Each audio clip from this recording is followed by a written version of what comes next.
Assalamualaikum warahmatullahi wabarakatuh. Hai semua, perkenalkan nama saya Julita Wulandari dari kelas Gizi 6C mahasiswa UIN Wali Songo Semarang. Jadi saya di sini akan menjelaskan tentang pelanggaran kode etik yang dilakukan oleh seorang dokter. Sebelum itu, saya akan menjelaskan tentang pengertian kode etik. Kode etik adalah sebuah acuan perilaku perseorangan yang harus diikuti oleh pelaku aktivitas profesional. Kode etik itu dibuat untuk mengatur bagaimana pengetahuan dan keahlian seseorang tersebut digunakan terkait atas situasi hingga masalah moral tertentu.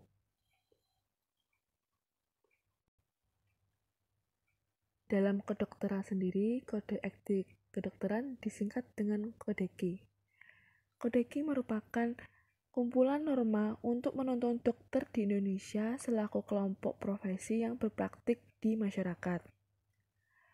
Kode etik kedokteran merupakan pedoman bagi seorang dokter di Indonesia, anggota IDI atau Ikatan Dokter Indonesia, dalam melaksanakan praktek kedokterannya. Hal tersebut telah tertuang dalam SKPBID nomor 221-PB-A.4-04-2002 tertanggal pada 19 April 2002 tentang penerapan kode etik kedokteran di Indonesia. Saya mengutip salah satu kasus dalam berita Detik Health, yaitu seorang atau beberapa dokter telah melakukan penyebaran hoax yang dimana surat izin praktiknya akan dicabut.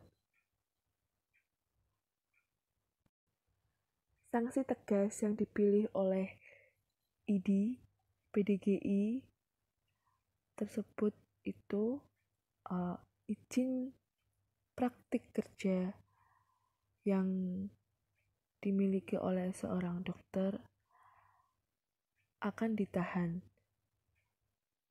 di mana selain penahanan surat izin praktik, pencabutan STR juga akan dilakukan. Sanksi yang diberikan oleh MKDKI berupa pencabutan STR atau surat izin dokter, serta ketika dokter tersebut telah ditahan, maka mereka atau dokter tersebut tidak boleh melakukan praktek. Untuk berapa lamanya? Selama 3 bulan, dokter yang bersangkutan akan diberi pembinaan oleh pihak terkait seperti IDI atau organisasi profesi kedokteran lainnya. Setelah berakhir, akan diajukan pengembalian surat STR sehingga bisa kembali berpraktik. Hal tersebut atau dapat terjadi karena pada kode etik kedokteran pasal 6 itu setiap dokter wajib atau senantiasa berhati-hati dalam mengumumkan atau menerapkan setiap penemuan teknik atau pengobatan baru yang belum diuji kebenarannya dan terhadap hal-hal yang dapat menimbulkan keresahan masyarakat. Di mana jika seorang dokter mendapatkan suatu penyakit atau mendapatkan suatu obat baru, dokter tersebut tidak boleh gampang menyebarkan berita tersebut tanpa adanya uji laboratorium atau uji klinis.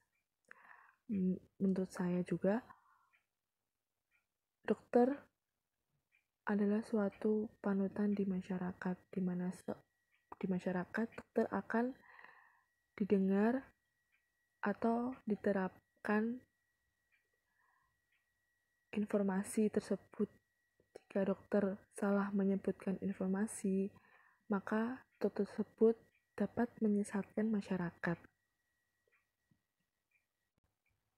Sehingga solusinya, sebagai seorang dokter harus menyampaikan berita atau sesuatu hal yang benar adanya sesuai fakta penelitian atau uji klinis sebelum menyebarkan berita ke masyarakat atau memberikan informasi kepada masyarakat, serta untuk masyarakat untuk berhati-hati dalam menerima informasi, serta harus mencari bukti-bukti kebenarannya sebelum menerima informasi yang sebenar-benarnya, entah itu dari dokter.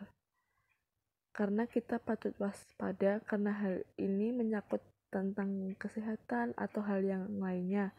Apalagi di masa pandemi seperti ini, berita atau hoax sangat sensitif untuk didengar tanpa mengetahui faktanya. Maka dari itu, kita harus berhati-hati dalam berucap, terutama kita jika menjadi seorang dokter.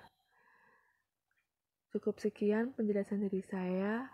Kurangnya mohon maaf. Wassalamualaikum warahmatullahi wabarakatuh.